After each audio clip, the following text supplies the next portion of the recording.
আসসালামু আলাইকুম। Wise point একাডেমির পক্ষ থেকে সবাইকে জানাচ্ছি আন্তরিক শুভেচ্ছা ও অভিনন্দন। তোমাদের মাঝে আবারও হাজির হয়ে গেলাম। আজকে আমরা যে বিষয়টি নিয়ে আলোচনা করব সেটি হলো আহ, নবম শ্রেণীর অনুসন্ধান বইয়ের বিজ্ঞান অনুসন্ধান বইয়ের প্রথম অধ্যায়। এবং আজকে আমাদের আলোচ্য টপিক হলো 1.7.2, অর্থাৎ যান্ত্রিক শক্তির নিত্যতা এবং সর্বশেষ যেটা আছে চিন্তার খরা। তোমাদের বইয়ের একদম শেষে, প্রথম অধ্যায়ের একদম শেষে একটা গ্রাফ পেপারে একটা চিত্র দেওয়া আছে এবং নিচে উল্লেখিত করা আছে এই প্রশ্নটি, যেটি হলো উচ্চতার পরিবর্তে সময়ের বিপরীতে এই গ্রাফটি আঁকা হলে সেটি দেখতে কেমন হবে, এরকম একটা কোয়েশ্চেন দেওয়া আছে। আজকে আমরা এই দুইটা জিনিস সলভ করব। তো সর্বপ্রথমেই তোমাদের মাঝে যে বিষয়টি নিয়ে আলোচনা করতে হয় সেটি হলো শক্তির নিত্যতা। এই জিনিসটা কি বা এগুলো কি, বিষয়টা কি? শক্তির নিত্যতা বলতে আমরা এরকম বুঝি, বা শক্তির নিত্যতার নীতি বা সূত্র হিসেবে আমরা যেটাকে চিনি সেটা হলো শক্তির কোনরূপ ধ্বংস বা সৃষ্টি নেই। শক্তির কোনরূপ ধ্বংস বা সৃষ্টি নেই, শুধু এক রূপ থেকে অন্য রূপে পরিবর্তন হয়। এখন তোমাদের মাঝে প্রশ্ন জাগতে পারে যে শক্তির ধ্বংস বা সৃষ্টি বলতে কিভাবে, কি ব্যাখ্যা করা হয়েছে? আসলে আমরা আহ, দেখি সকলেই, যেমন যখন আমরা ঘরের মধ্যে পাখা ব্যবহার করি, এই পাখা ব্যবহার করার ফলে হ্যাঁ আমাদের মনে হতে পারে যে এখানে কি বিদ্যুৎ। হ্যাঁ, বিদ্যুৎ তো এক ধরনের শক্তি, এই বিদ্যুৎ শক্তিকে আমরা কাজে লাগে ফ্যানটাকে ঘুরাচ্ছি বা পাখাটাকে ঘুরাচ্ছি। এখন এই বিদ্যুৎ শক্তি এখানে কি হইতেছে, শেষ হয়ে যেতেছে। আসলে তা নয়। এই ফ্যানটা যখন ঘুরাই বা পাখাটা যখন ঘুরাই, তখন বিদ্যুৎ শক্তি থেকে ঘূর্ণন শক্তি এবং কি বায়ু শক্তির উৎপন্ন হয়। আমরা জানি যে পাখা যখন ঘুরে তখন এখান থেকে কি বাতাস বের হয়, এবং পাশাপাশি এখানে কি হয়, ঘূর্ণন শক্তির সৃষ্টি হয়। ঠিক একইভাবে যখন আমরা লাইট জ্বালাই ঘরের মধ্যে, সেখানে আমরা তাপ শক্তি পাই এবং আলোক শক্তি পাই। তাপ এবং আলো শক্তি আমরা লাইট থেকে পাই। তো প্রতিটা ক্ষেত্রে আমরা এরকম শক্তির কি আছে, আমরা বিভিন্ন রূপ দেখতে পাই। অর্থাৎ এক রূপ থেকে অন্য একটা রূপে কি হয়, পরিবর্তন হয়। আসলে এদের কোনো ধ্বংস বা সৃষ্টি নেই, জাস্ট শুধু একটা রূপ থেকে অন্য রূপে পরিবর্তন হয়। তো এরকম দিতে চাইলে আরো অনেক উদাহরণ দেওয়া যায়। যখন আমরা বাসার ছাদের উপরে মোটরে পানি উঠাই, এক্ষেত্রে আমরা কি পাই, হ্যাঁ ঘূর্ণন শক্তি পাই, এবং এই যে কাজ পাইতেছি যে এত উপরে নিয়ে গেল, এখানে কি আমরা একটা কাজ পাইতেছি। প্রতিটা ক্ষেত্রে দেখা যায় বা প্রতিটা এরকম প্রতিটা সেগমেন্টই দেখা যায় কি কোনো না কোনো পরিবর্তন লক্ষ্য করতেছে। আবার যখন আমরা গাড়ি ইউজ করি, তো ওই ক্ষেত্রে আমরা দেখা যায় জ্বালানি তেল বা জ্বালানি থেকে আমরা কি পাই, হ্যাঁ বিভিন্ন ধরনের যান্ত্রিক শক্তি পাই। হ্যাঁ, জ্বালানি থেকে আমরা যান্ত্রিক শক্তি পাই এবং ঘূর্ণন শক্তি পাই, ইঞ্জিনের ঘূর্ণন পাশাপাশি শক্তি পাই। তো আশা করি তোমরা এই শক্তির নীতিটা বুঝেছো, এবং এটা তোমরা ক্লাস 8-এ থাকতো কি পড়ে এসেছো। তো তারপরে তোমাদের বইয়ের 26 নাম্বার পেজ, পেজ নাম্বার 26, এখানে একটা উদাহরণ দেওয়া আছে। এই 26 পেজ বা 26 নাম্বার পেজে একটি উদাহরণ দেওয়া আছে তোমাদের বইয়ে।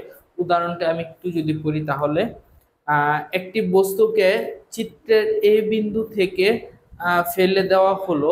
অর্থাৎ এখানে একটা আগে চিত্র আঁকতে হবে সর্বপ্রথম, তাহলে আমাদের কি বোঝার ক্ষেত্রে অনেকটা কি হবে, সুবিধা হবে। তো আমি এই পাশে একটা চিত্র আঁকি।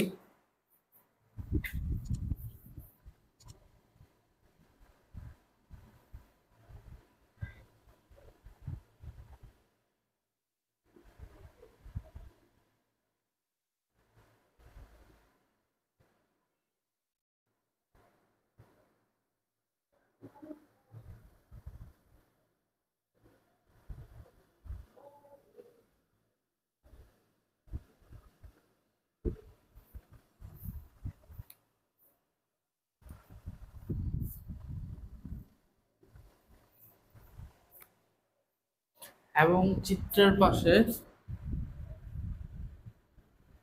এরকম একটা বল দেওয়া আছে, এবং এখানে কিছু কি আছে, মান উল্লেখিত আছে। সে মানগুলো তিনটি ধাপে, এ, বি এবং সি।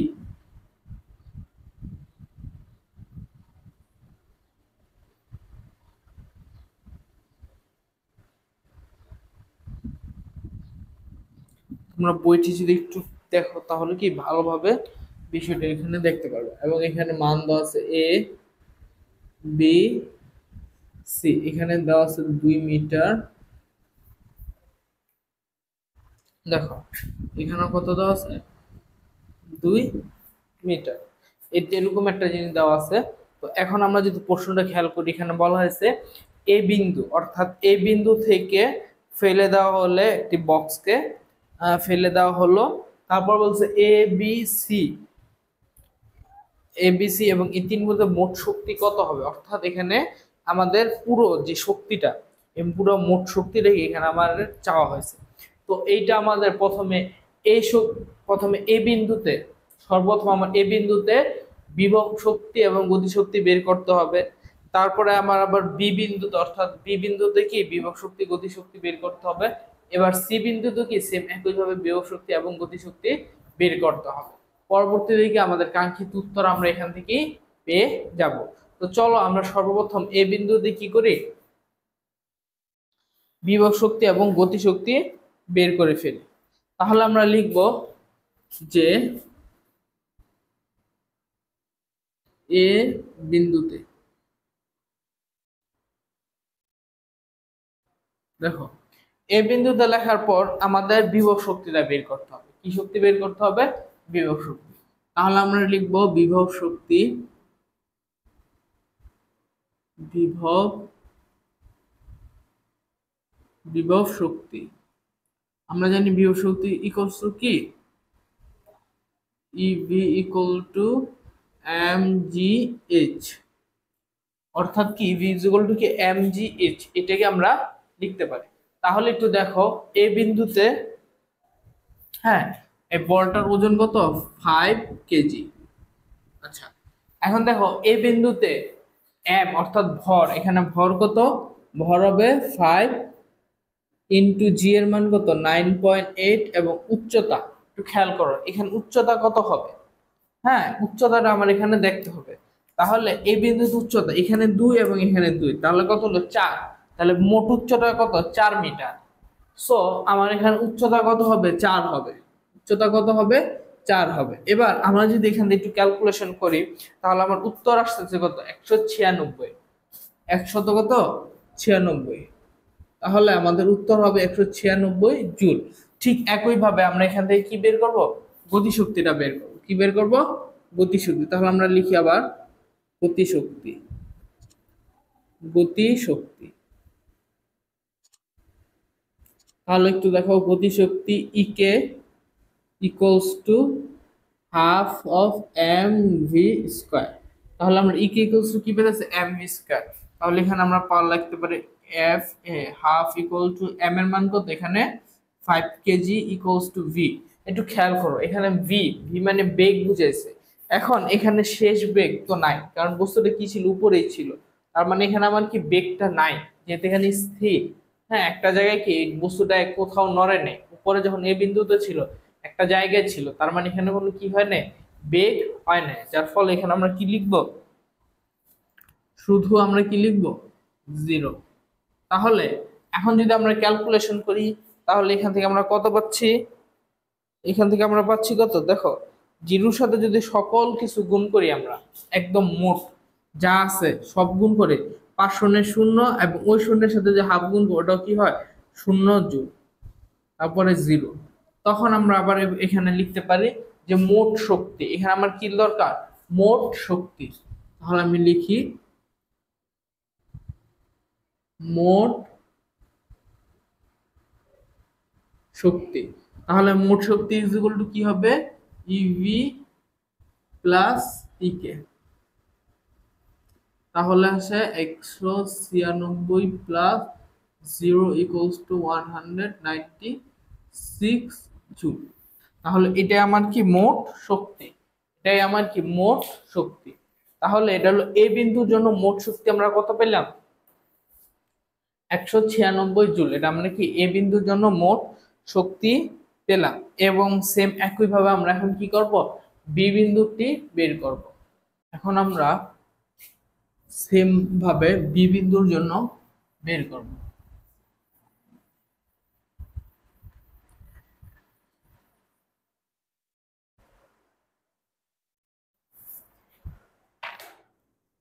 তাহলে একটু খেয়াল করো, বি বিন্দুতে, এখন বি বিন্দুতে বিভব শক্তি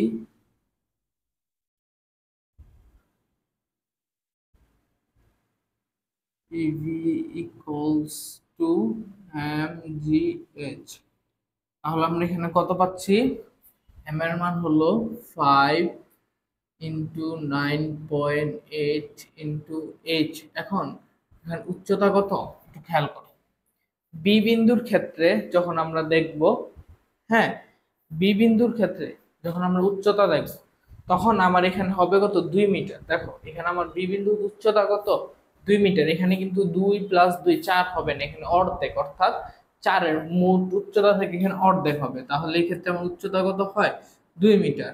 তাহলে আমরা এখানে কত পাইতেছি 5 দুগুণে 10 এবং 9.8, অর্থাৎ এখানে আমরা কত পাইতেছি 98 জুল, অর্থাৎ 98 এবং একক হবে কি জুল।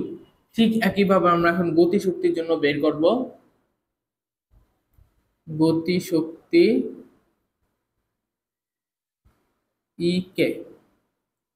এখন একটু খেয়াল করো, গতি শক্তির জন্য আমরা বের করার ক্ষেত্রে এখানে আগে আমার ভি এর মানটা বের করা দরকার।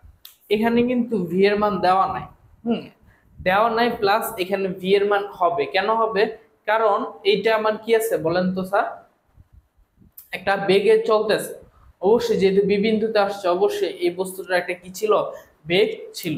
এই জন্য আগে আমার এখানে কি গতিশক্তি বের করার আগে আমার এখানে কিসের মান বের করতে হবে, ভি এর মান বের করে নিতে হবে। এখন ভি এর মান এখানে লিখবো আমরা, এখানে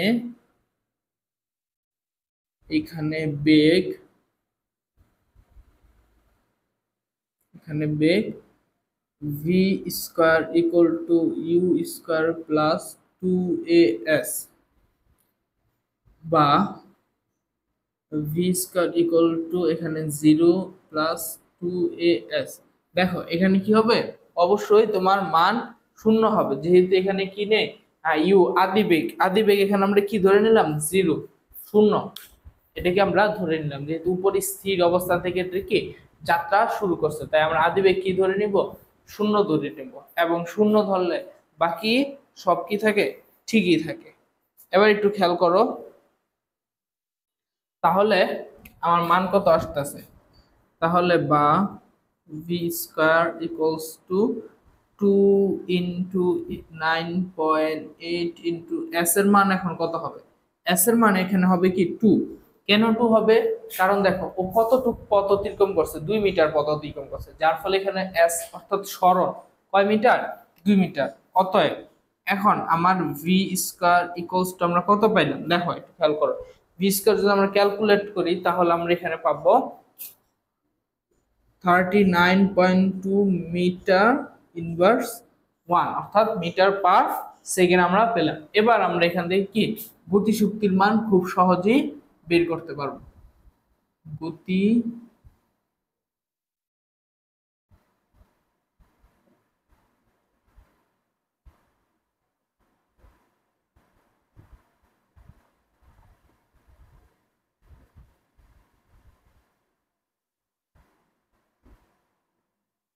39.2 আসে, তাহলে এখানে কত আসে আমরা 39.2, এবং যদি আমরা এটাকে ক্যালকুলেট করি তাহলে আমার মান আসে কত 98 জুল।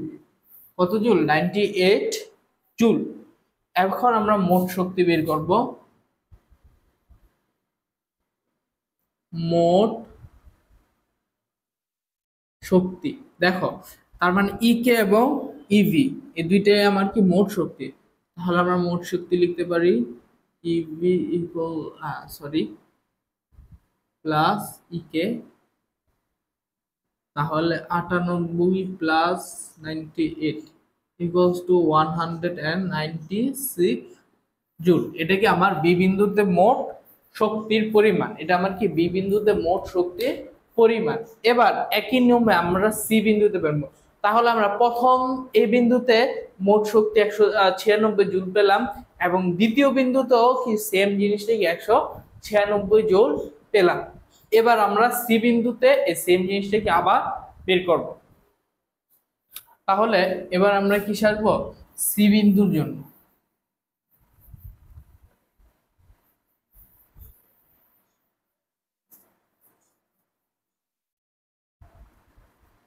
এখন যদি আমরা সি বিন্দুর জন্য কল্পনা করি, অর্থাৎ সি বিন্দুতে বিভব শক্তি এম জি এইচ, তাহলে আমার কি আসে? এম এর মান আমরা জানি 5 ইন্টু 9.8 ইন্টু এইচ। উচ্চতা এবার কত দেখো তো, এর আগে কিন্তু কি ছিল? 2 মিটার ছিল। এবার কিন্তু উচ্চতা আর কি হবে না, 2 মিটার থাকবে না। এখন উচ্চতা কি হয়ে যাবে? জিরো হয়ে যাবে। কত হয়ে যাবে? জিরো। কারণ সি বিন্দুতে যখন পৌঁছাবো এটার উচ্চতা কত? জিরো। কারণ মাটির সাপেক্ষে এটা কত হবে? জিরো হবে। এবং উত্তরটা আমার কত আসবে? 0 জুল। তাহলে সি বিন্দুতে বিভব শক্তি আমরা কত পেলাম? 0 জুল। এখন আমরা কি করব? ই বিন্দুতে সি বিন্দুতে গতি শক্তির মানটা আমরা বের করব। সি বিন্দুতে যখন আমরা গতি শক্তির মানটা বের করব, ঠিক একইভাবে এখানে আমার কি হবে? ভি স্কয়ারের মানটাকে আগে বের করে নিতে হবে।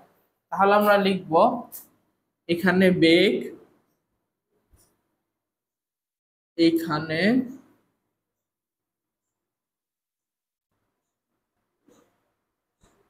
বেগ, তার মানে আমরা বেগের এটা কি জানি? V square equal to U square plus 2as।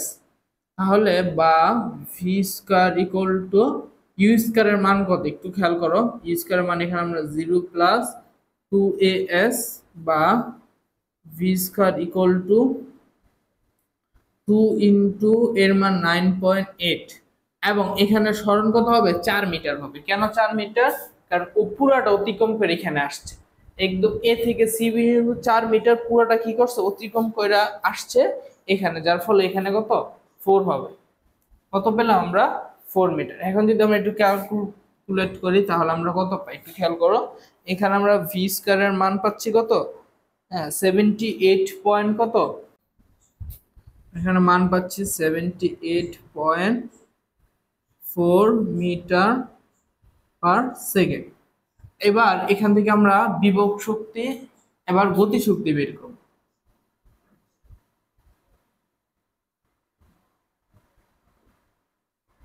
গতি শক্তি তাহলে ইতে equals to half M V square বা হাফ। এখন দেখো এম এর মান কত? 5 ইন্টু ভি স্কয়ারের মান কত? 78.4। তাহলে আমরা গতিশক্তি অর্থাৎ ইকের মান আমরা এখান থেকে কত পাচ্ছি? 196 পাচ্ছি। তাহলে এখানে আমরা পাইতেছি 196 জুল। এবার সেম এখন এখান থেকে আমরা কি মোট শক্তির মানটা বের করব। মোট শক্তি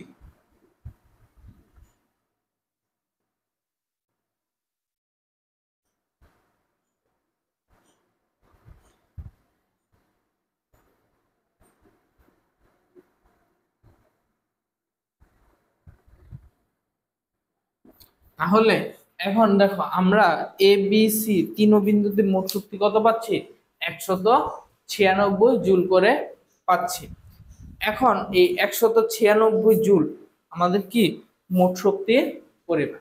তাহলে আশা করছি যে তোমরা এই জিনিসটা বা এই ম্যাথটা কি তোমরা বুঝতে পেরেছো। আমরা প্রথমে আলাদা আলাদা প্রতিটা বিন্দুতে বের করছি, পরে উত্তরে যেভাবে আছে এ বি এবং সি বিন্দুতে মোট শক্তির পরিমাণ, আমরা ঠিক একইভাবে এ বি সি বিন্দুতে কি মোট শক্তির পরিমাণটা সুন্দরভাবে লিখে দেব।